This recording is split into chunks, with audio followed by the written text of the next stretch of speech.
38번 과세표준과 세액을 과세관청에 신고하는 때 납세의무가 확정되는 세목만으로 묶인 것, 뭘 찾으라는 이야기입니까? 뭘 찾으라는 이야기죠? 그렇죠. 신고 납부하는 세금끼리 묶인 걸 찾으라는 이야기잖아요. 그렇죠? 언제나 됐죠. 확정이라고 말하지만 뭘 묻는 문제다? 징수 방법 묻는 문제라고 했습니다. 징수 방법 문제. 신고 납부하는 세금은 납세 의무자가 신고하면 확정되는 거고, 보통 징수하는 세금은 과세 주체가 결정하면 확정되는 겁니다. 그래서 과표와 세액을 신고할 때 확정, 그 말은 신고 납부하는 세금 이거고, 만약 과표와 세액을 과세관청이 결정하는 때 확정, 이러면 보통 징수하는 세금 찾으라는 이야기고, 1번 종합부동산세, 상속세, 재산세, 2번 상속세, 증여재산세, 1번, 2번은 모두 당의 재산을 보고 부과하는 세금 맞죠? 재산세, 종합부동산세, 상속증여세, 지역자원시설세 모두 당의 재산 자체를 보고 부과하는 세금, 그 얘들은 모두 과세 주체가 결정할 때 확정되는 보통징수지 신고 납부하는 세금 아니잖아요. 그렇죠? 3번 나오는 양도소득세, 취득세, 부가가치세, 이거는 전부 소득, 행위를 보고하는 세금. 이거는 신고 납부하는 세금 맞죠? 신고 납부하는 세금이다. 그렇죠? 그래서 3번이 올바른 거잖아. 4번 같은 경우도 증여세가 안 되지. 그렇죠? 양도소득세, 등록면허세는 신고 납부하지만 증여세는 보통징수, 상속증여도 납세의무자의 신고가 있더라도 신고할 때 확정되지 않고 정부가 결정하여 최종적으로 확정된다 했습니다. 5번도 상속세, 종합부동산세 이런 거 들어가면 안 되잖아. 그렇죠?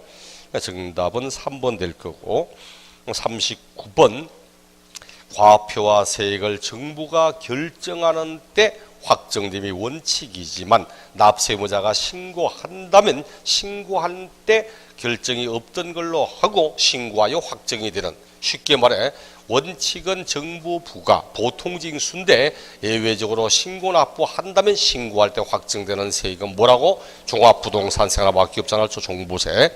종합부동산세가 지니고 있는 가장 큰 특징 가운데 하나라고 이야기했습니다. 종합부동산세는 원칙은 정부 부과, 하지만 예외적으로 신고 납부하고자 한다면 신고하의 확정, 이렇게 말하죠.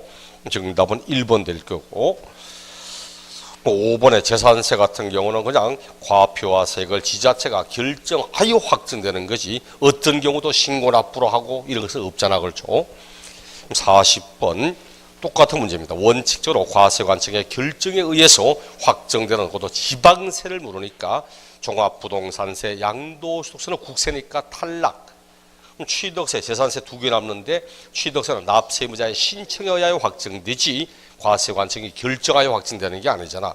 정답은 디귿, 재산세 딱 하나밖에 없잖아. 그렇죠? 사실은 뭐 확정이라고 말하지만 사실 굉장히 쉬운 문제입니다. 그렇죠? 언제나 징수 방법만 생각하시면 되니까 납세의무의 성립, 확정 시기에 대한 설명으로 올바른 것.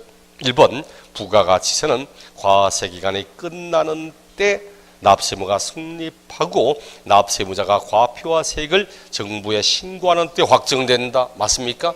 맞죠? 소득세, 법인세, 부가가치세는 과세기간이 끝나는 때 성립하고 부가가치도 행위를 보고하는 세금이기 때문에 역시 신고하여 확정, 이렇게 말하죠. 2번 소득세는 소득이 발생할 때 성립하고 납세의무자가 과표와 세액을 신고할 때 확정. 틀렸죠? 성립 시기가 틀렸잖아. 그렇죠? 뒤에 확정은 맞는데 소득세는 과세기간이 끝나는 때 성립하는 거지. 대신 이제 신고하여 확정은 맞고, 3번 상속세는 상속이 개시되는 때 성립하고 납세의무자가 과표와 세액을 정부에 신고하는 때 확정이 틀렸죠. 상속세와 증여세는 비록 신고 납부할 의무는 있지만 당신 보고 결정하라는 이야기는 아니었습니다. 당신이 신고한 걸 근거 자료로, 참고 자료로 삼아 최종적 결정은 정부가 결정하는 것이 납세의무자가 신고하여 확정되지는 않습니다. 그래서 3번에는 납세 의무자가 아니고 과세 주체 정부가 과표화세액을 결정할 때 확정된다 이렇게 말을 해야 됩니다. 3번에도 상속세는 상속을 개시하는 때, 정확히 말하면 상속을 개시하는 때가 아니고 상속이 개시되는 때 이렇게 합니다. 상속이 개시되는 때. 옛날에는 상속을 개시하는 때 이렇게 했거든요. 이제 15회 때 기출문제다 보니까 유일하게 성립 시기와 확정 시기를 같이 묶어서 출제한 게 이 문제가 유일한 문제였거든. 그 당시는 상속을 개시하는 때 이렇게 했습니다. 근데 지금은 상속이 개시되는 때 이렇게 합니다. 왜? 상속을 개시한다는 이야기는 죽음이라는 게 능동적인 이야기잖아. 선택적인 이야기잖아.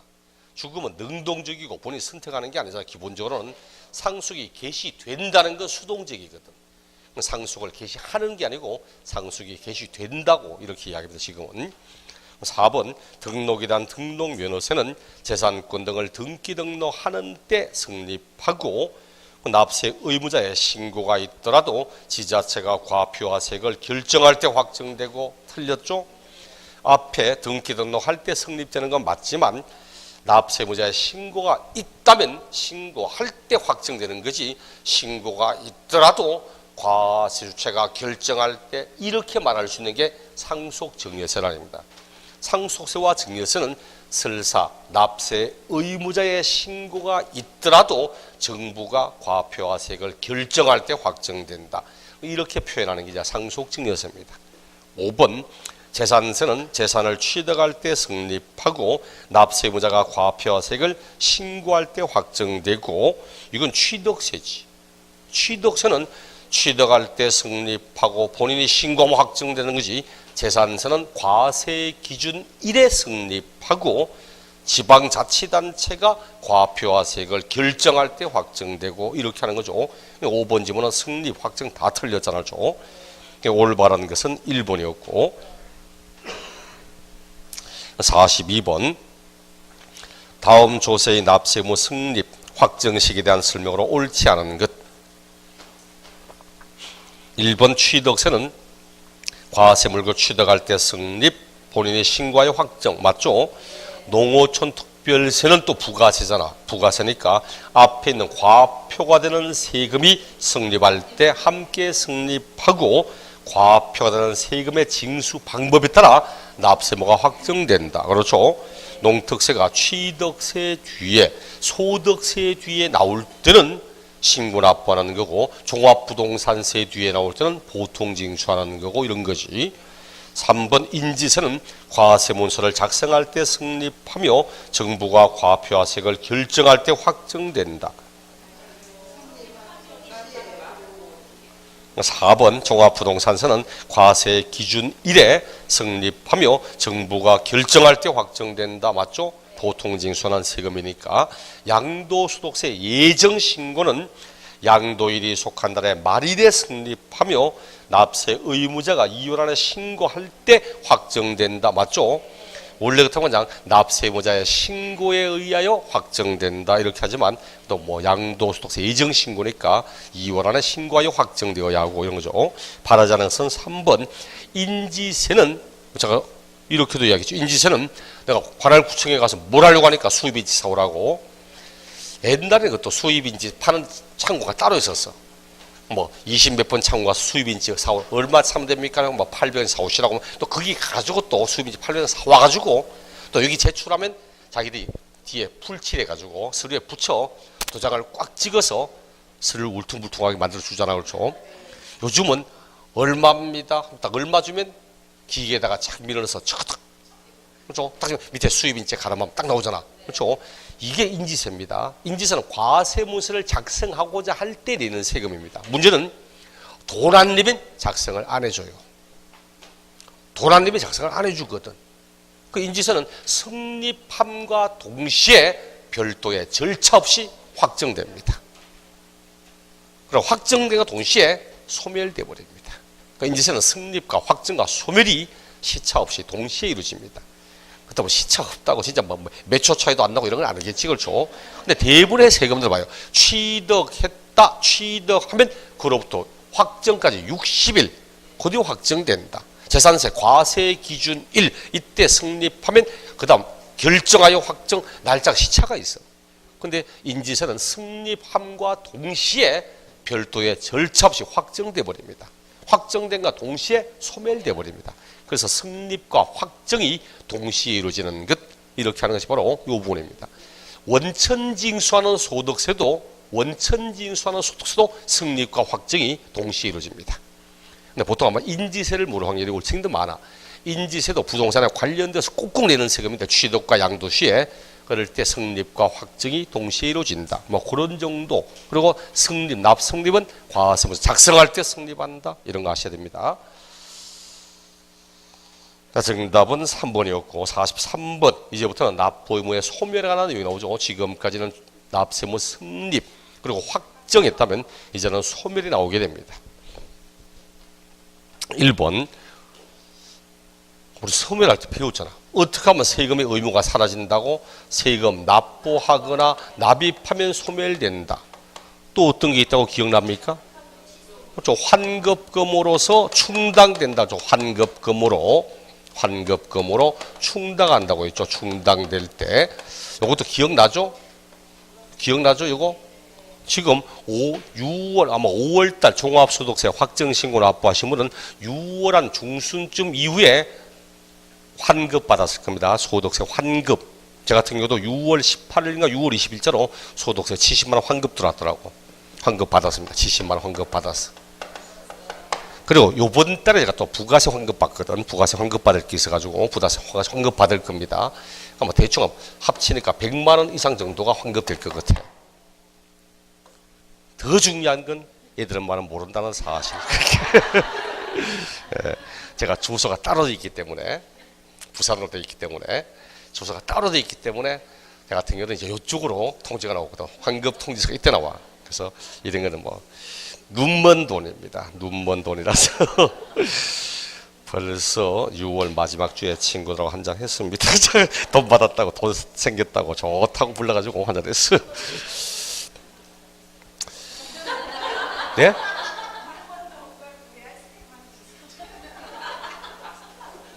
뭐라고요? 네, 뭐라고? 귀도 머리가 잘 안 들려. 환급으로 충당하는 게 있고, 그다음 부가처분의 취소를 줘. 부가처분의 취소. 눈이 멀어서 누군지 잘 안 보인다 지금. 부가처분의 취소. 이래 있잖아 줘. 과세 주체가 세금을 부과했다고 자기들이 세금을 부과했습니다. 부과했는 처분을 취소하겠답니다. 잘못 부과된 거니까 앞에 부과했던 거 취소할게요 하는 순간 이 부과한 세금은 사라진다는 의미고 그 다음에 이제 소멸시효, 제척기간을 줘. 소멸시효, 제척기간 이런 거 요 5가지가 바로 납부 의무의 소멸에 관한 내용이다 그렇죠. 그래서 거기 쭉 나오니까 3번 납세 의무자가 사망하는 때 이런 걸 아니잖아. 납세 의무자가 사망한다고 세금의 의무가 사라지고 하지는 않습니다. 상속받은 자가 세금의 납세 의무도 승계받아 함께 상속받는 거지.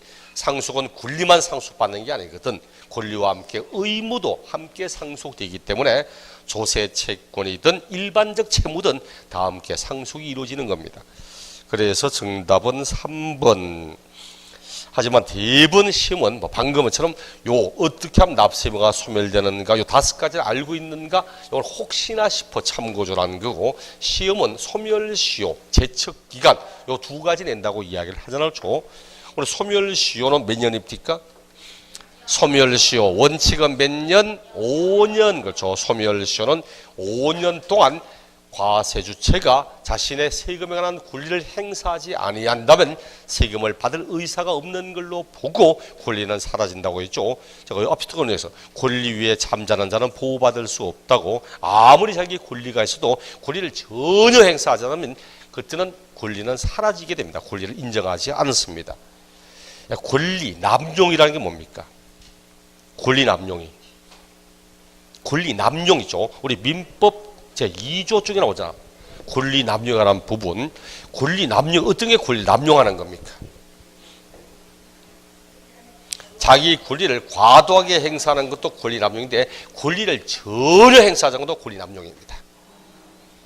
자기 권리를 전혀 행사하지 않는 것도 권리 남용입니다. 압니까 그런 거? 부모잖아 내가. 부모만 자식에 대한 친권이 있거든. 근데 자기 자녀에 대한 친권을 전혀 행사 안 해. 양육도 안 하고 제대로 키우도 안 하고 학교도 안 보내고. 이게 권리 남용입니다.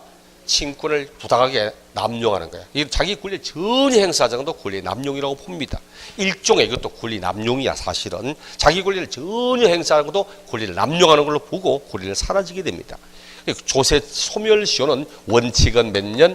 원칙은 5년이라고 했죠. 원칙은 5년. 예외적으로 뭐 할 때만? 그렇지. 국세할 때만. 지방세는 상관이 없고 국세할 때만 국세의 그 세액이 얼마? 세액이 5억 이상이다. 그럴 때는 몇 년? 10년. 10년. 수업할 때도 이야기했잖아요. 요 놈도 새롭게 신설된 것이 2013년인가 14년도에 신설됐는데 이 예외가 아직까지 시험에서 언급하지 않고 있더라고. 원래는 국세든 지방세든 무조건 5년밖에 없었는데 이 놈을 최근 몇 년 전에 신설했는데 말하지 않고 있거든. 언급될 확률도 있다고 이야기했고 제척기간도 제가 국세와 지방세 구분해서 봤잖아요. 제척기간, 국세의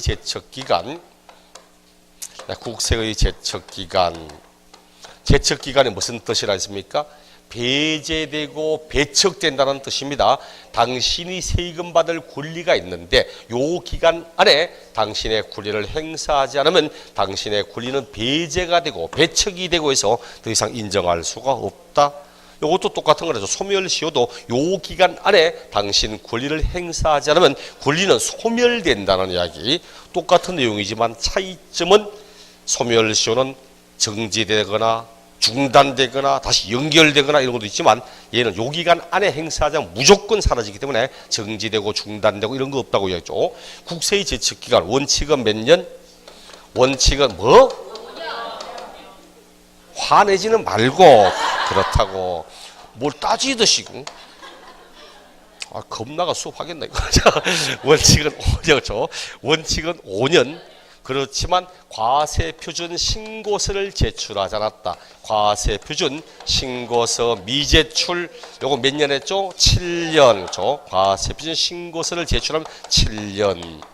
사기라든지 그 밖의 부정한 행위를 통해서 조세를 환급받거나 조세를 포탈하거나 등등등 요런 몇 년?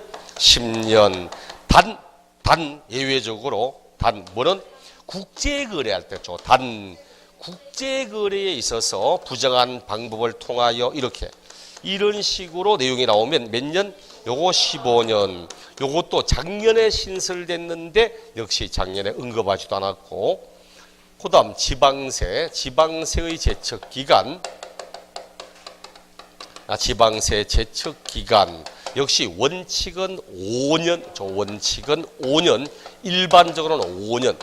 하지만 여기도 과세표준 신고서 미제출, 과세표준 신고서를 제출하지 않았다. 그럼 몇 년? 원칙은 7년. 원칙은 7년. 하지만 예외적으로 10년짜리도 있다고 했죠. 10년. 요 10년짜리 두 개 있죠. 뭐 할 때? 그렇죠. 상속이나 정려를 원인으로 취되겠다. 상속이나 정려를 원인으로 취되겠는데 과세표준 신고서를 제출하지 않았다. 상속세, 정려세를 말하는 게 아니라 있죠. 지방세의 제척기간입니다. 지방세. 그러므로 상속, 정려를 원인으로 취득했는데 예를 들어서 취득세를 신고하지 않고 취득세 미신고, 미제출 이런 겁니다. 상속받으면 취득세 냅니까? 상속받으면 취득세 내요? 정려받으면 취득세 냅니까? 내죠. 상속세는 유상취득은 물론이고 무상취득도 과세하지.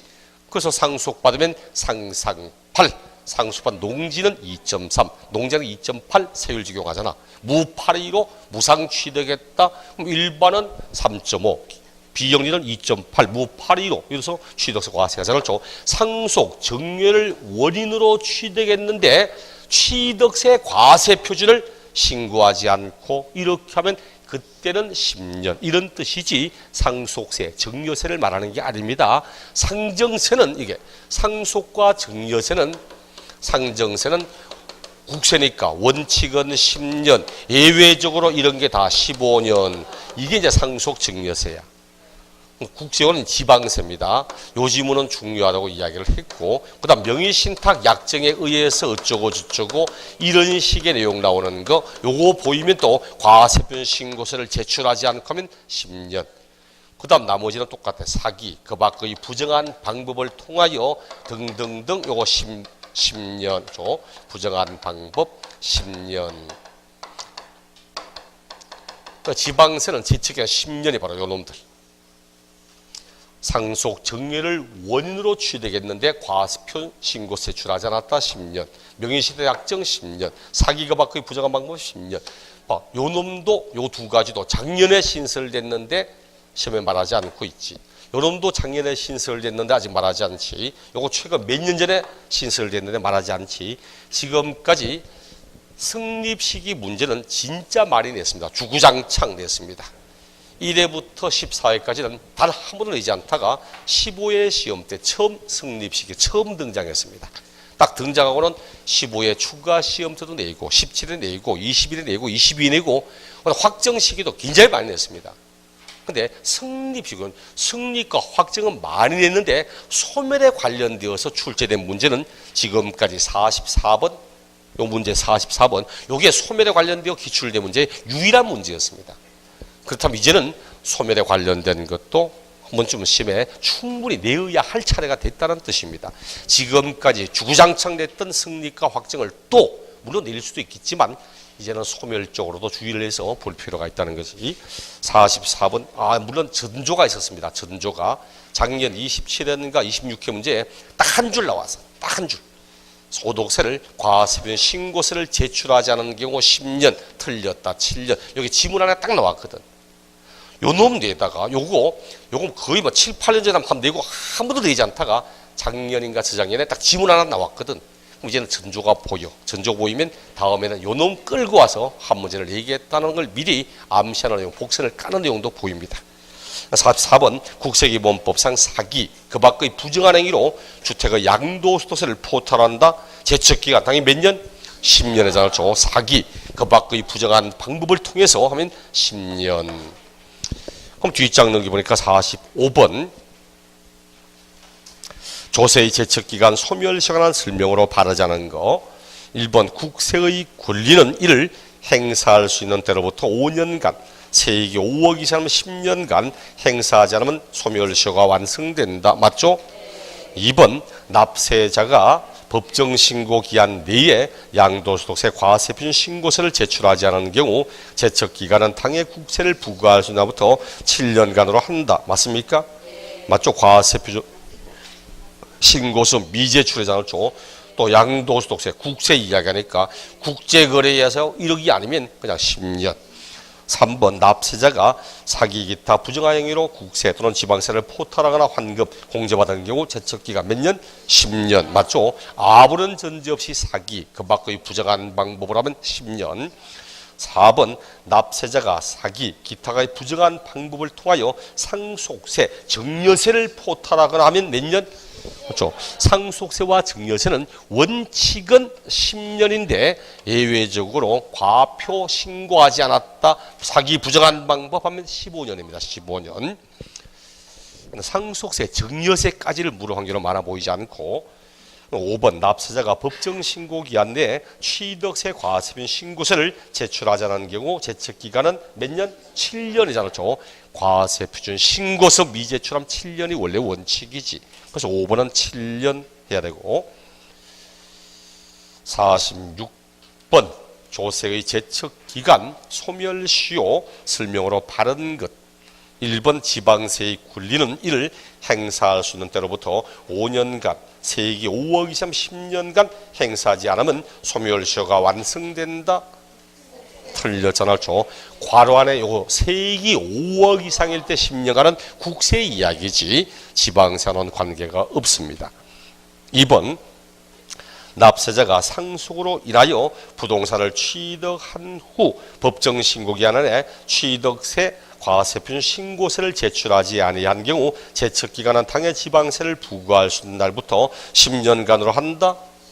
맞는 지문이죠. 납세자가 상속으로 인하여 부동산을 취득한 후 취득세 과표 신고 안 했답니다. 상속세 묻는 게 아니고 납세 의무자고 상속으로서 부동산을 취득했는데 취득세 과세 표준을 신고하지 않고 지방세를 묻고 있잖아. 지방세를. 상속 정려를 원인으로 취득했는데 그 지방세 과표를 신고하지 않으면 그때는 10년 맞는 지문입니다. 2번이 맞아. 자꾸 상속 정려 나온다고 무조건 상속세에서 보지 말라고. 상속 정려 물으면서 상속세와 정려세를 묻는 게 아니고 지방세를 물으면 그때 과세표 신고서 미제출하면 10년 해야 됩니다. 10년. 2번이 올바른 거야. 3번 국제거래에서 발생하는 부정행위로 국세를 포탈하거나 환급하거나 등등 몇 년? 15년. 그렇죠. 4번 부동산 실권리자 명의 등록한 법률에 따른 명의신탁 약정으로 어쩌고 저쩌고 하면서 지방세 과표 신고하면 몇 년? 10년. 그렇죠. 항상 지방세 나오면서 과세표 신고서 미제출은 원래는 7년이지만 상속 정려 또는 명의신탁 약정 이렇게 나오면 그때는 10년. 그 4번은 7년하고 10년 해야 될 거고 5번 납세자가 사기 그 밖의 부정한 행위로 상속세를 포탈했다. 원래 사기 부정한 방법으로 포탈 몇 년입니까? 15년인데 금액 자체가 만만찮아요. 금액 자체가 50억이 넘어간다. 그럼 그걸 안달부터 1년 합니다. 그런 사실을 안달부터 1년 이렇게 그래 그런 거죠. 상속이라는 게 과세 주체가 우리 잠깐 봅시다. 앞에 왜 상속세가 나는 부분은 납세 의무자 보고 6개월 안에 신고하고 납부하라 이런 거 왜 준지 압니까? 일단 공짜거든. 받았는데 이게 부동산이나 이런 건 드러나요 실제로. 물론 돌아가신 분 말고 다른 사람 명의신탁으로 한 것도 있을 수도 있겠지만 기본적으로 부동산은 일단 드러납니다. 근데 부동산이란 동산 같은 경우는 과세주체가 저 양반이 뭘 상속받았는지 돌아가시면 뭘 남겼는지 모르는 경우가 상당히 많습니다. 실제로. 진짜 부자들 같은 경우는 자기 집 창고에다가 문화재 같은 거 하나 놓는다니까. 그렇죠? 딱 이제 불법적으로 사가지고 그 밑에다가 뭐 자기 집 창고에다 넣어놓는 경우가 꽤 많다고 합니까? 그것도 진짜 부자 같으면 확연히 드러나는 거는 뭐 무슨 미술관처럼 삼송이라는 거고 회사에서도 미술관에서 홍모희라는 부인에게 맡겨서 일할 수도 있습니다. 근데 그거 말고도 미술관에 걸려있지 않은 작품들도 꽤 많다는 이야기야. 옛날에 문제 한번 있잖아. 뭐 눈물 흘리는 여자. 그것도 사실은 없던 내용이거든. 실제로 겉으로 드러내 있는 것보다 드러내지 않은 내용이 월등히 많다는 이야기입니다. 만약 뭐 현두라는 그룹이 있다. 뭐 현두자동차, 현두조선, 현두종합건설 이런 게 있나? 어쨌든 현두라는 회사가 있다. 이 회사가 신고한 것 말고도 레오나르도 무슨 시라고 하는 이분이 모자리나 뭐 모자리나 모나리자 모자리나가 아니고 모자리나 농담하는 거 알잖아. 사람이 모자리 넣어가지고 사람이 모자리는 것도 아니고 이런 게 있었죠. 이런 내용은 있죠. 안 드러낸다는 이야기입니다. 안 드러낸 거야. 그 위장돌단 굉장히 많은 거 있잖아. 청경자식 그런 같은 거. 머리에 가발, 머리에 꽃 들고 있고, 머리에 꼭 꽂고 있고, 머리에 꼭 꽂고 있는 여자. 그렇죠? 또라이 같은 머리에 이제 꽃을 꽂고 있는 여자라든지, 이중섭의 소라든지, 이런 내용도 위장 논란이 많은 거, 이런 것도 가지고 있는 사람 꽤 있어요, 또. 문제는 이게 진짜인지 이게 신고 안 합니다, 이거. 신고 안 해요. 안 하고 창문도 안 와요. 그럼 나중에 보니까 이게 가격 자체가 만만찮잖아. 수억씩 가는 것도 있고, 수십 가는 것도 있거든. 나중에 드러나는 거야. 그럼 이 상속세 제척기간 끝나고요. 10년, 15년 신고하지 않고 10년 제척기간 끝나고 난 뒤에 드러냅니다. 이런 게 허다 있거든. 그래서 몇 년 전에 안 되겠구나 해서 재산가액이마다 50억 이상 된다면 당신이 신고하지 않았다 등등 허위를 했다는 사실, 그것을 안날부터 1년 이런 식으로 하는 겁니다. 안날부터 수십 년 지나서 드러내더라도 그때 당신이 신고 안 된 거잖아. 재척기한 끝났습니다. 이게 아니고 그런 사실을 안날부터 1년 안에 하도록 이런 식으로 재척기간을 만들어 놓은 겁니다. 그리고 5번은 납세고 재산 가액이 50억을 초과한다면 그것을 안날부터 1년 이내로 한다. 이렇게 합니다. 5년이 아니고. 자, 이런 식으로 한다는 것이. 그리고 아마 소멸에 관련된 이런 내용이 시험에 응급될 확률도 제가 볼 때는 상당히 좀 많아 보입니다. 재보고 출제하러 가면 승립, 확정, 주구장창 냈던 그 내용보다는 최근 개정되고 신설된 워낙 많은 이런 부분을 한번 좀 더 이상 언급해야 할 내용이 있다는 것이. 요 놈까지가 소멸에 관한 내용이고 47번부터는 이제 47, 48, 그 페이지에 나오는 50번까지는 조세 채권과 일반 채권 간의 상관관계 그 이야기하는 거고 47번 국세와 지방세는 다른 채권에 우선하여 징수한다. 이를 국세 또는 지방세 우선의 원칙이라고 하는데 그 예외가 있다. 다음 중 그 예외가 아닌 것. 우리 항상 국세, 지방세 징수할 때 징수 순위는 뭐였습니까? 항상 1등은 뭐였더라? 그렇죠. 체납처분비 있잖아. 체납처분비. 체납처분비. 요 놈이 1등이다 했죠. 체납된 세금을 받기 위해서 그 사람의 재산을 압류하고 공매 처분하고 하는 그 과정에 들어갔던 압류 비용, 매각 비용, 운반 비용 등등 이런 공익 비용은 세금보다 우선할 수 있다고 이야기를 했잖아요. 세금 안 내서 법원이 집달리를 보내서 하니까 그 비용 들어가야잖아. 옛날에는 법원에서 집달리 운영했지만 지금은 법원이 직접 말하지 않고 위탁합니다. 위탁. 대행 위탁시키고 있기 때문에 전직 법원 공무원들 출신이 나가서 만든 단체가 있어요. 거기에 위탁해서 여기서 대행하거든. 대행 수수도 줘야 되거든. 거기서 돈 나가서 압류하려면 압류 비용 들어가야지. 옮기려면 보관 비용 들어가야지. 자, 그 동상 같은 거 가지고 있으면 보관 비용, 운송비 들어가야지. 다음에 이제 압류 이제 공매 처분하고 공매 처분한다는 거 들어가는 비용 들어가야지. 이런 식으로 숱한 비용 들어가는데 이 비용도 세금 다 받고 난 뒤에 이 돈 받아가라. 이래 말하면 지 돈만 실컷 쓰고 못 받아가는 확률도 굉장히 많아. 어떡합니까? 지금 외상 자금부에 적어놔 이럴 수도 없잖아. 그렇죠? 이게 1등이고 그 다음이 세금이지. 그 다음 세금이고 그 다음이 가산금. 그렇죠? 가산금. 이런 순서잖아. 그런데 원래는 체납처분 빼고는 조세가 원래 우선인데 단 예외적으로 조세보다 우선할 수 있는 권리가 있다. 조세보다 우선하는 권리. 이제 요거 묻는 거잖아요. 요걸 묻는 겁니다. 어떤 건 세금보다 우선할 수 있다고 비웠습니까?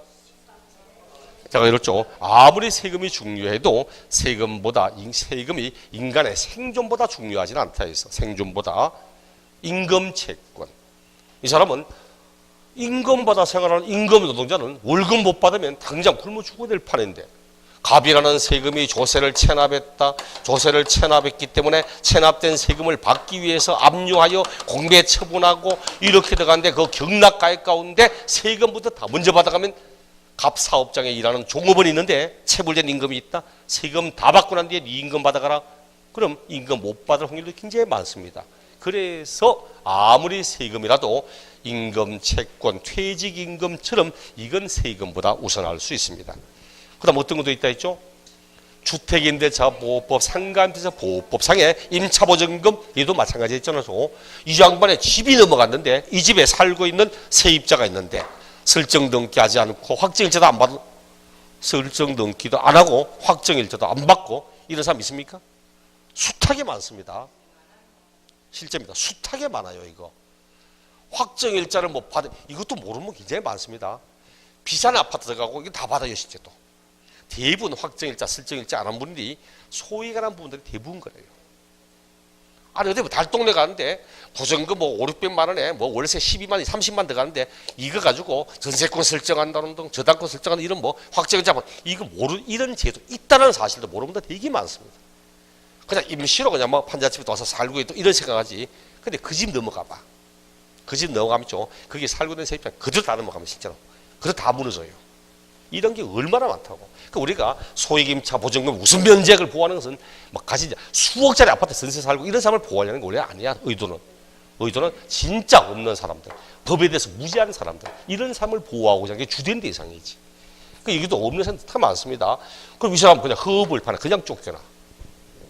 시부도 못 받고 그냥 쫓겨납니다. 세금 문제 다 가져가면. 그럼 어떡합니까? 지금철이야 뭐 지금이야 뭐 아주 또 덥고 또 실제니까 밖에 자도 다시 괜찮습니다. 11월 1월 돼봐 입 돌아갑니다. 동사합니다. 실제로 이러면 없잖아. 그래서 아무리 세금이라 해도 인간의 생존보다 중요하지 않기 때문에 자, 그렇죠. 주택이라는 게 인류에서 주택이라는 게 왜 나왔습니까?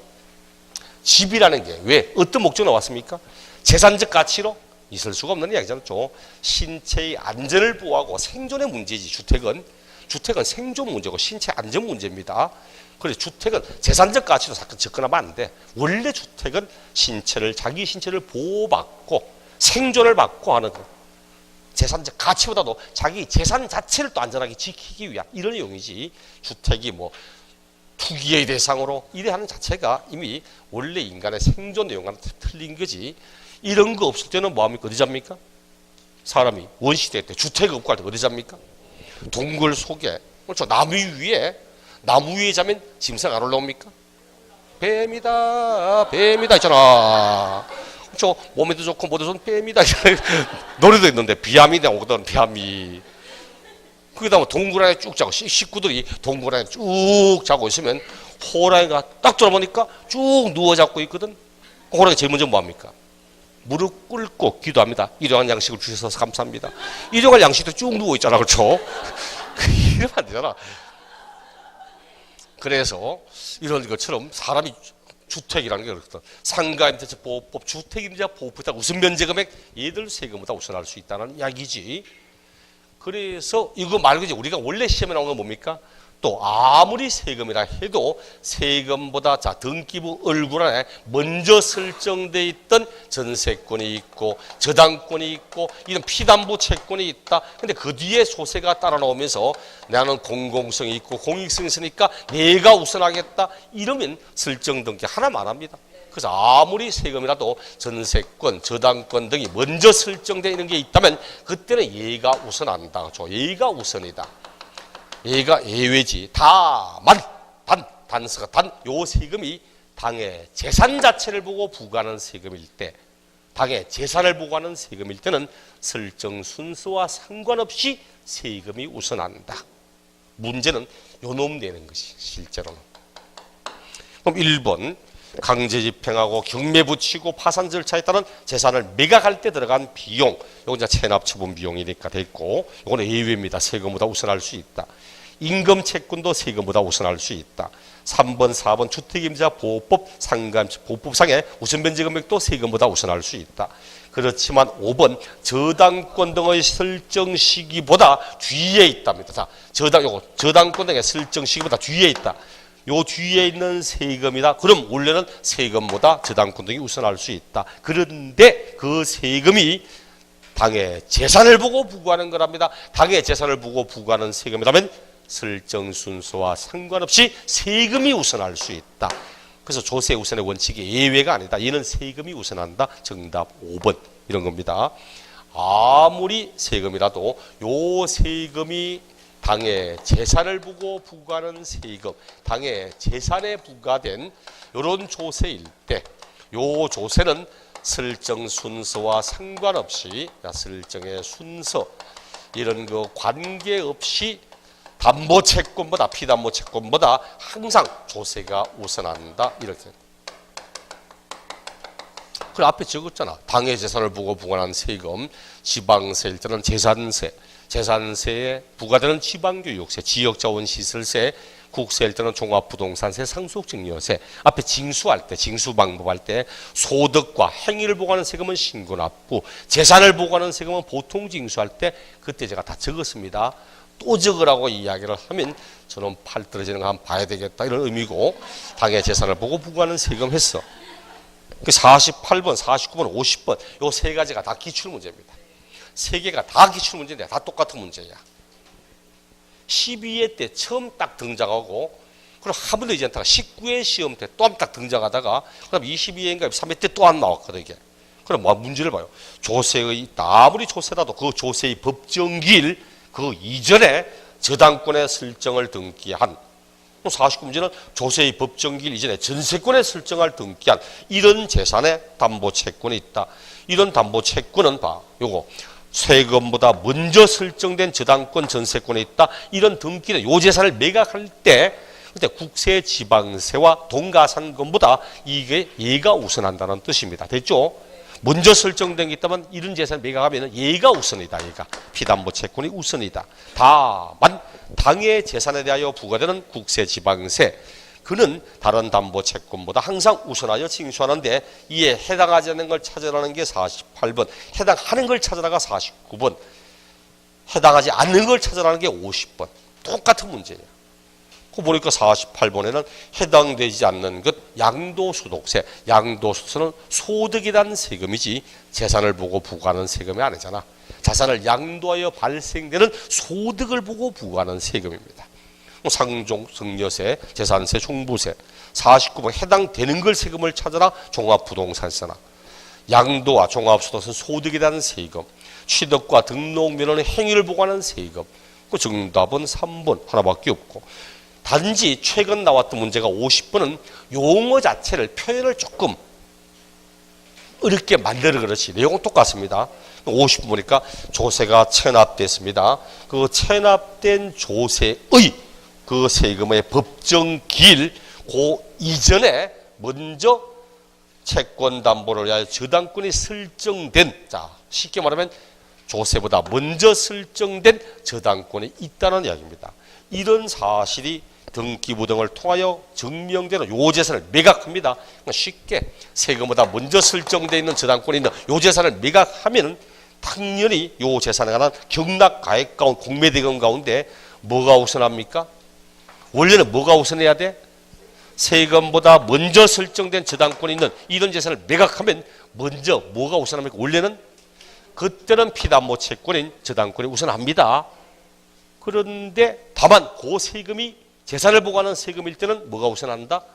요 세금이 우선하지. 그래, 요 저당권과 세금이 만약 경합을 하고 있다면 그때는 원래는 저당권이 우선합니다. 그렇죠. 이제 문제도 그럴 때 공매대금이다요. 조세와 그리고 저당권 등의 피담보채권이 경합되는 경우 원래는 피담보채권이 우선인데 피담보채권보다 우선하여 징수할 수 있는 조세가 있다. 이런 것들 재산을 보고하는 세금들을 우선할 수 있다. 요 세금에 해당되지 않는 걸 찾아라. 정답 1번 취득세 이런 뜻이거든.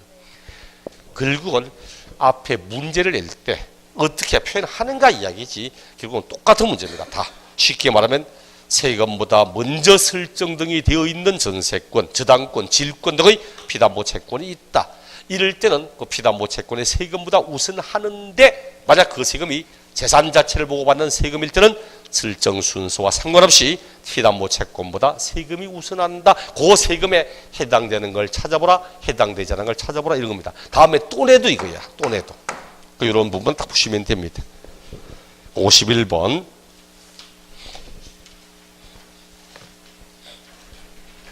지방세기본법상 부가징수 불복에 관한 설명으로 올바른 것 이게 작년인가 저작년 문제잖아요. 그렇죠? 거기에 5번 지문에 지방자치단체의 징수금의 징수 순위는 체납처분비, 지방세, 가산금의 순서로 한다. 맞죠? 요거 체납처분비, 그 다음이 세금, 그 다음에 가산금 요 순서로 징수한다는 이야기입니다. 5번이 올바른 건데 거기에 1번 납세자가 법정신고기한까지 과세표준 신고서를 제출하지 않고 몇 년? 7년이잖아. 7년. 7년. 그 앞에 나왔던 양도소득세를 부당하게 포탈하고 그 문제 한번 딱 내고는 한 번도 이지 않다가 처음으로 여기에 나오는 이제 과세표준 신고서 미제출 처음 등장시켰습니다. 그럼 이제는 이런 것 가지고 다시 한 문제를 꾸릴 수도 있다라고 하는 전조를 보여준다는 의미고 2번 지방세에 관한 불복 청구에는 이 신청을 거치지 않고 심판 청구를 제기할 수 없다. 틀린 지문이니까 그 밑에 문제할 때 나오니까 보고 취득세는 원칙적으로 보통 징수 아니죠. 취득세는 신고 납부하는 세금이지. 4번 납세 의무자가 지방세 관금법에 따른 납부기한까지 지방세를 납부하지 않는 경우 산출세의 100분의 200을 아니죠. 납부하지 않으면 납부월 성실히 가산세 나와야지. 납부불 성실히 가산세는 1일 1만 분의 3. 하루 경과할 때마다 매일 0.03% 이렇게 가야 되는 거지. 5번이 정답. 이제 52번 봅니다.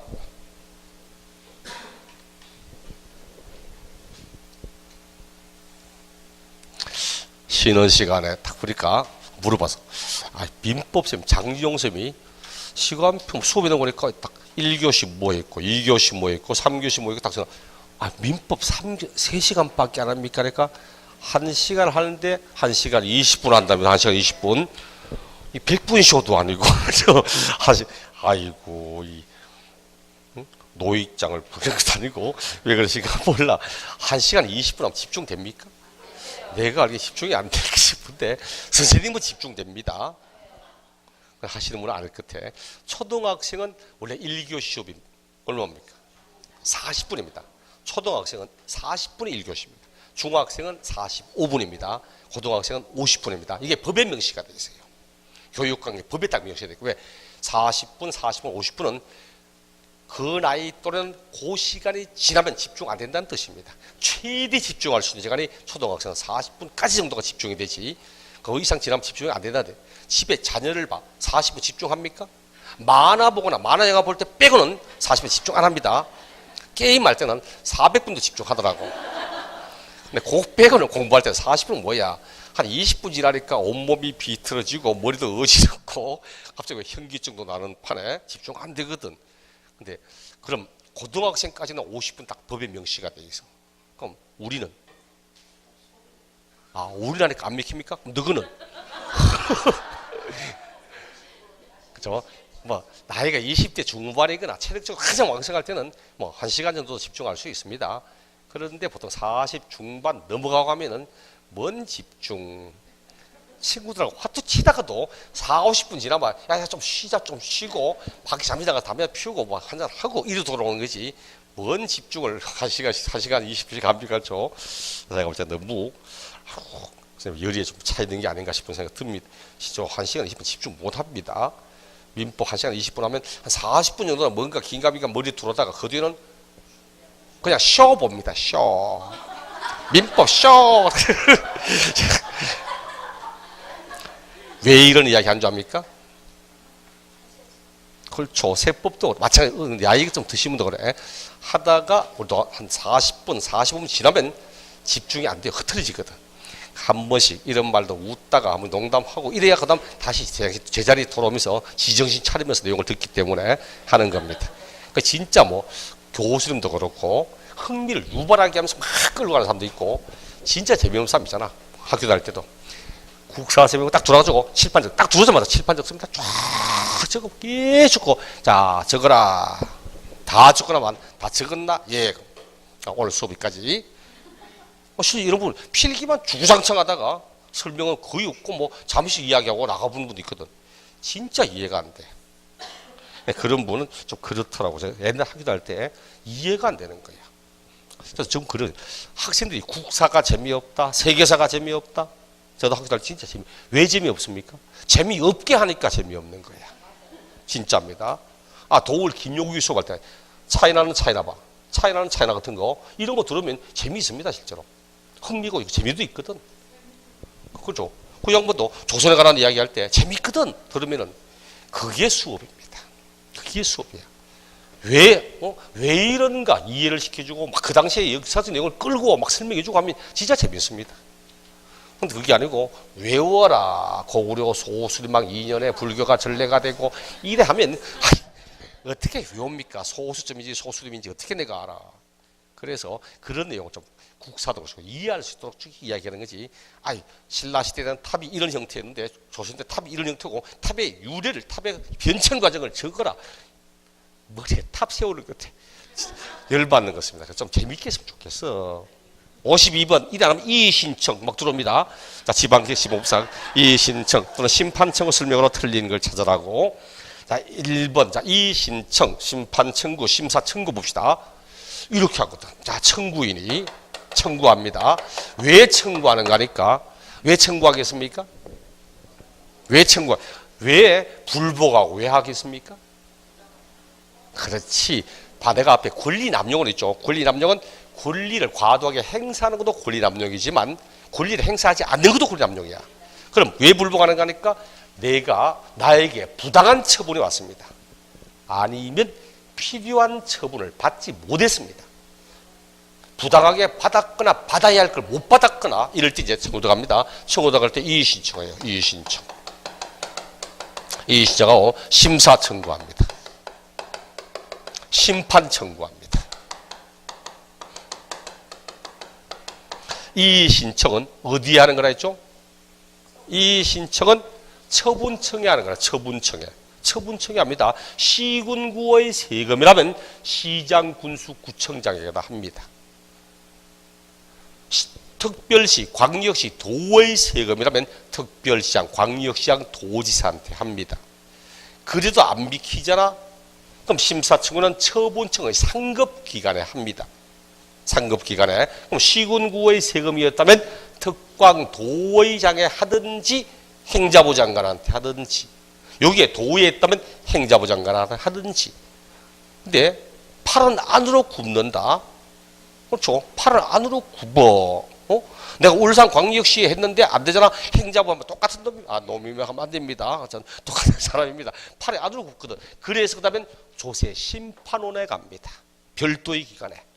조세심판원에. 근데 이들끼리도 커넥션이 연결될 수도 있잖아. 어차피 세금 관련 내용이니까. 그래서 요거 빼고 별도로 이거 다 치우고 감사원에 막 보러 가기도 합니다. 감사원에 막 보러 갑니다. 실제로 단위가 크면이죠. 실물은 이게 잘 안 나갑니다. 금액 적으면 일로 가는데 금액이 크면 안 믿습니다. 일반인들도. 감사원에 막바로 쫓아갑니다. 현실적으로 대부분이 감사원을 가요. 근데 소액에 대한 부분, 뭐 1, 20만 원, 100만 원 여러 가는데 그게 대부분 감사원 쫓아갑니다. 감사원도 그나버려 그 법 아니냐? 그럼 막바로 행정소송 막바로 들어갈 수도 있습니다. 행정소송 들어갈 수도 있어. 나중에 여러분 시험 치는데 잘못됐다 이거. 복수응답 아니냐? 이의신청 들어갑니다. 실제. 이의신청 기간 있잖아.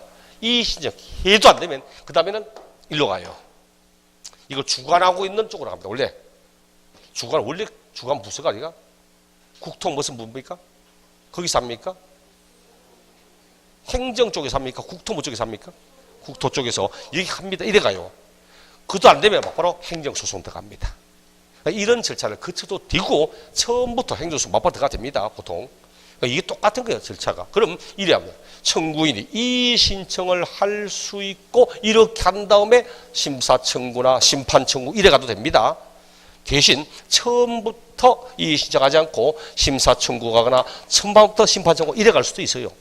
그래서 앞에 문제가 이 신청을 하지 않고는 심판청구를 제기할 수 없다? 아닙니다. 우리 법은 심사청구, 심판청구 하기 전에 이 신청을 할 수 있다. 이걸 하기 전에 얘를 할 수 있다는 거지 반드시 이 신청한 다음에 해야 되는 게 아닙니다. 이거 하지 않고 막바로 심사청구나 심판청구 갈 수도 있습니다. 이 신청은 반드시 해야 되는 게 아니고 선택적인 이야기입니다. 언제까지 신청을 하는가? 90일 안에 신청합니다. 90일 이내 신청을 해요. 90일 안에 신청합니다. 90일 안에 신청합니다. 그럼 앞으로 첫째, 신청한다, 청구한다 등등등 모두 빠짐없이 무조건 90일 이내에 합니다. 90일 이내에 신청을 하는 겁니다. 부당한 처분을 받았거나 필요한 처분을 받지 못하면 그런 날부터 90일 안에 신청합니다. 그 1번 이 신청은 처분이 있는 것을 아는 날, 처분의 통지를 받았다면 받은 날부터 90일 이내에 하여야 한다. 맞죠? 그 다음 2번 이 신청한 다음에 만약 심사청구나 심판청구하고자 한다. 그럼 이 신청 거친 후에 심판청구를 할 때는 이 신청에 대한 결정 통지 받은 날부터 며칠 안에 합니까? 90일 안에 합니다. 하여간 신청 청구는 무조건 90일 안에 합니다. 근데 우리 교재는 이제 문제는 빠져 있는데, 그럼 신청하면 신청한 것에 대한 결정 통지해줘야 될 거 아닙니까? 당신이 신청한 걸 우리가 이렇게 조사해 보니까 이게 우리가 맞는 것 같아, 네가 잘못되고 우리가 잘못했는 것 같아 결정 통지해 줍니다. 두 번째, 결정 통지는 신청한 것에 대한 결정 통지는 언제까지 하는가니까 그때도 원칙은 90일 안에 합니다. 신청한 날부터 90일 이내에 결정 통지합니다. 딱 하나 예외가 국세에 대한 이의 신청의 결정 통지는 30일 안에 해줍니다. 국세의 이의 신청에 대한 심사 청구, 심판 청구는 다 90일인데 국세의 이의 신청에 대한 결정 통지는 30일 안에 합니다. 결정 통지는 30일 이내에 합니다. 막 이게 칠판, 지방세라면 있죠. 이렇게 합니다. 90일 안에 신청하면 90일 안에 결정 통지. 여기도 이 신청 그친 후에 심사 청구한다. 심사 청구 딱 들어오면 그로부터 90일 안에 결정 통지. 돌아올 때도 90일 안에 결정 통지. 다 90일 안에 결정 통지합니다. 심사 청구를 하거나 신청하거나 결정 다 90일인데 유일하게 예외가 국세할 때 지방세와 상관없고 지방세 이 신청에 대한 결정 통지는 30일 안에 한다고 되어 있습니다. 그런데 우리 법의 2번 끝에 봐요. 2번 끝에 이런 말 하거든. 이 신청 후에 심판 청구하고자 할 때는 이 신청에 대한 결정 통지 받은 날부터 90일 안에 하라고 하죠. 결정 통지 받은 날부터 90일 안에 하랍니다. 법에는 이렇게 하면 90일 안에 결정 통지하여야 한다고 되어 있어요. 분명히 하여야 한다고. 법적인 명시적 강제적 의무 기간입니다. 요 기간을 하여야 한다고 되어 있어. 하는가? 공무원이 안 합니다. 현재 법을 가장 많이 어기는 게 사실 공무원이에요. 담당 공무원이에요. 법에는 90일 안에 하여야 한다고 되어 있는데 안 합니다. 일반인들은 신청했는데 결정 통지가 안 오잖아. 90일 안에 하여야 한다니까 한 달 정도 지나도 아무 연락이 없으면 연락해 봅니다. 연락하면 아직 우리가 심사 중에 있기 때문에 법에도 기간이 보통 몇 달 걸립니다 하면서 정확히도 말해줍니다. 선생님이 신청한 날부터 딱 90일 전에는 통지문이 갈 겁니다. 이래 말 안 해줍니다. 몇 달 걸리니까 좀 기다리시면 된다고. 몇 달입니까? 그건 정확히는 알 수 없다고. 앞에 밀린 것도 많고 하기 때문에 하여간 우리가 통지되면 다 결정 나면 통지해드리니까 기다리시라고. 2달 지나도 좀 기다리시라니까. 아직 법에도 정확한 기간도 안 됐고 좀 기다려 보세요 좀. 선생님 마음은 이해하는데 지금 이거 말고 선생님 말고도 여러분이 한 게 많기 때문에 저 뒤에 밀려 있기 때문에 저희들이 되면 연락해 드립니다.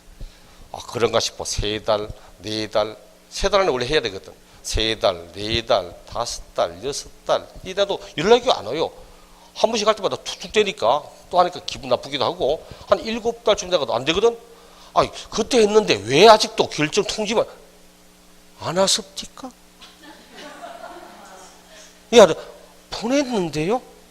안 왔던데 하니까 저희들이 보냈는데 결정 통지를 하니까 못 받았는데요. 그럼 지금이라도 선생님 90일 안에 결정 통지하면 통지 받은 날부터 90일 안에 하셔야 되는데 이미 3달 지났는데요. 선생님 이제 더 이상 여기다 이의제기를 할 수가 없는데요. 날짜 지났습니다. 허다합니다. 압니까? 허다요. 모르면 바보 되는 거야 실제로. 한마디로 법이고 뭐고 모르면 다 바보 되는 겁니다. 국회의원도 알아요. 하여야 한다고 자기들이 법 만들어 놓고 안 한다는 걸 국회의원도 알아요.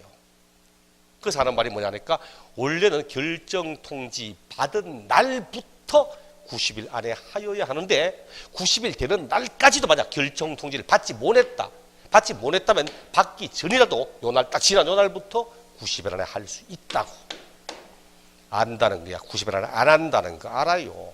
그래서 3번 지문이 이 신청에 대한 결정기간 안에 이 신청에 대한 결정 통지를 받지 못한 경우에는 결정 통지 받기 전이라도 결정기간이 지난 날부터는 심사 청구할 수 있다. 이 신청했는데 요 3개월 안에 통지문이 안 오잖아. 그렇죠? 안 오면 딱 90일 딱 지난 그날부터 이 심사 청구나 심판 청구 들어갈 수 있다는 뜻입니다. 그 3번 지문은 법에 있는 그 말은 90일 안에 결정 통지 하지 않을 수도 있다는 걸 전제도 깔고 하잖아. 그럼 앞에 하여야 한다고 왜 붙여? 하여야 한다고.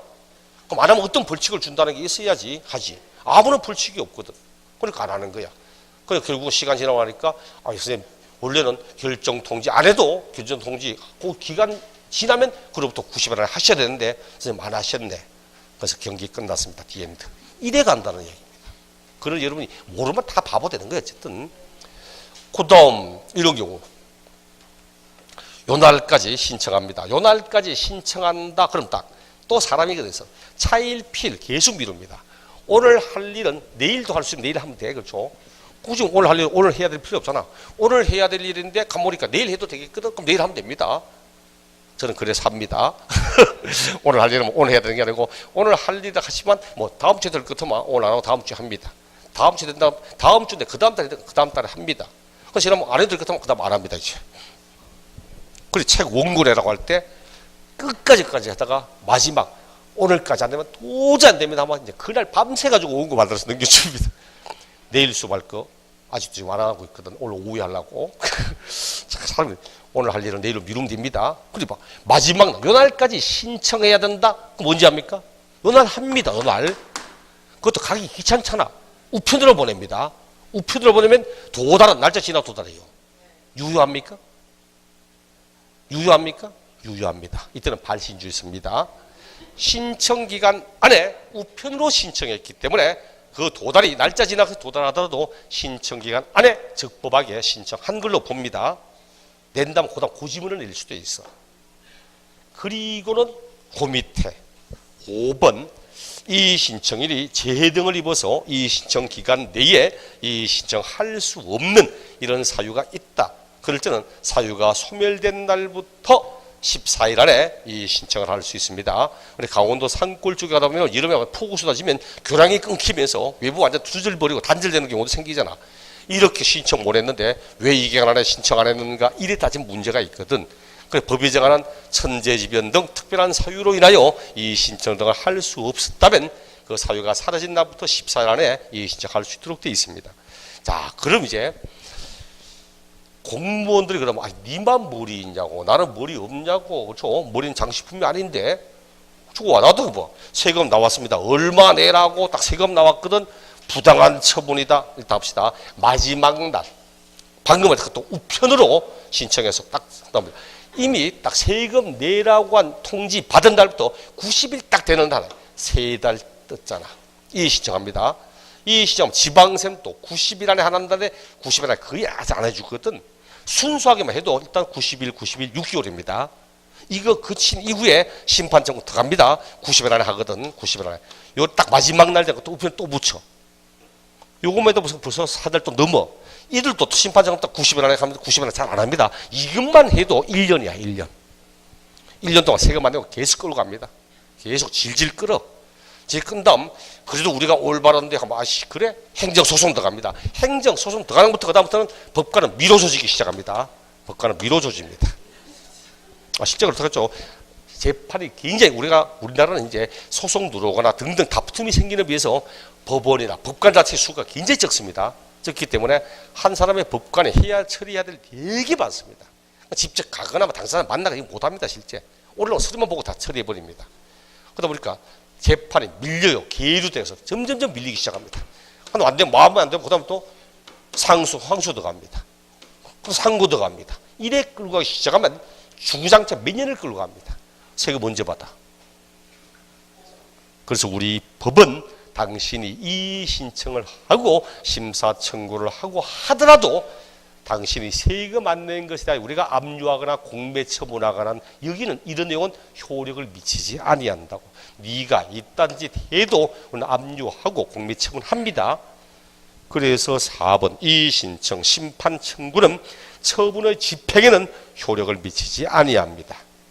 다만 그럼 진짜 억울해서 이 신청 들어갔다가 심판 청구 들어가고 하는데 그 와중에 압류됐다가 재산을 공매 처분해가지고 경락돼 버려서 경락돼서 넘어가 버렸습니다. 타인에게 넘어갔는데 그 위에 그래 우리가 잘못 부과했네요. 미안합니다. I'm sorry. 내 재산을 이미 경락돼가 넘어가 버렸는데 이거 문제 있잖아. 그래서 다만 압류한 요 재산에 대하여 이 신청 심판 청구 결정 처분 있는 날부터 30일까지는 공매 처분을 보류해 놓을 수 있다고. 그렇게 합니다. 근데 30일, 우리가 정확하다. 근데 돈 안 내잖아. 30일까지는 공매 처분 보류합니다. 근데 30일까지도 만약 우리가 정당하다는데 세금 안 내잖아. 공매치분 넘깁니다. 그래서 이거는 30일입니다. 날짜가 문제 나오면 이것도 이제 기출도 문제인데 날짜가 이제 90, 그때는 60에 90일인데 30일인데 요거 내든지 재등이 나오면 14일, 공매처분을 보류할 수 있다 30일까지 요거 하든지, 그 다음 지문 나온다면 방금 위에 나왔던 문제처럼 이 신청은 반드시 먼저 한 다음에 뒤에 해야 된다고 틀렸다. 그 다음에 결정 통지 받기 전이라도 결정기간 딱 지나면 심판 청구 등을 할 수 있다. 우편 신청하는 거 이런 정도를 가지고 문제를 낼 수 있다는 뜻입니다. 정답은 4번이고 53번 니도 지금 1시간 20분이 다 돼가고 있다. 집중이 안 되고 있다. 집중이. 54번까지만 끝내려고 하니까 하는 겁니다. 딱 두 문제만 끝을 내려고. 그럼 또 집중을 해야 돼, 대부분의 분들이. 자, 53번. 거주자의 국내 소재 부동산 관련 조세가 난 설명으로 올바른 것. 1번 취득세의 부가세인 농특세는 지방세이다. 아니잖아. 취득세는 지방세지만 뒤에 나오는 농특세는 국세로서 목적세잖아. 목적세, 국세잖아. 2번 종합부동산세 대상 중 주택과 종합합산 토지는 세대합산 과세 제도를 채택하고 있고 그런 거 없지. 대한민국 세금은 원칙이다. 개인별 과세, 개인주의라 했습니다. 개인별 국내 소재 주택 가액을 합쳐 6억이 초과당하는지 세대합산 이런 거 아니라고 했습니다. 3번 사업용 건물의 양도로 인한 부가가치세 납부 의무자는 양도인이잖아. 앞에 있잖아. 부가가치세는 간접세이기 때문에 실제 세금을 부담하는 사람과 그 세금의 납부 의무자가 다르다고. 실제 부담하는 사람은 취득한자, 양수자지만 실제 세금 납부 의무는 사업자, 양도자에게 있다고 이야기했잖아요. 4번 양도소득은 다른 소득과 합산하여 종합소득세 신고 납부 아니죠. 종합소득에 합산하지 않는 게 딱 두 가지. 양도소득과 퇴직소득은 종합소득과 합산하지 않는다 했지.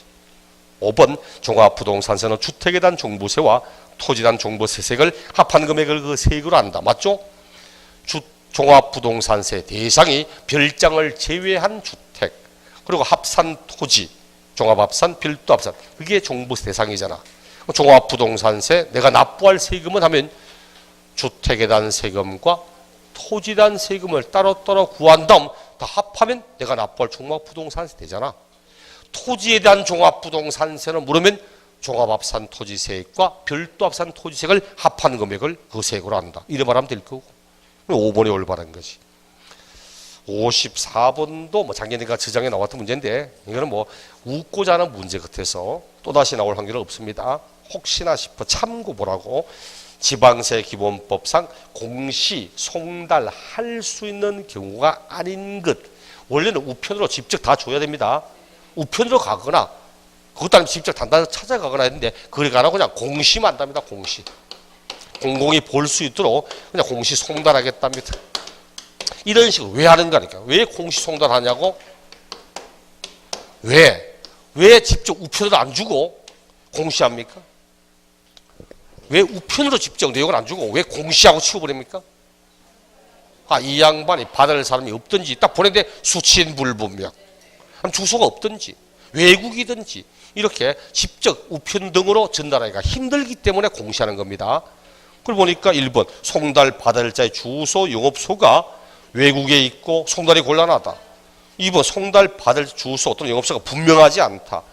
3번 서를 우편으로 보냈는데 받을 사람이 없는 걸로 확인되고 반송되고 수치인 불분명. 그런 사람 없음 이러거든.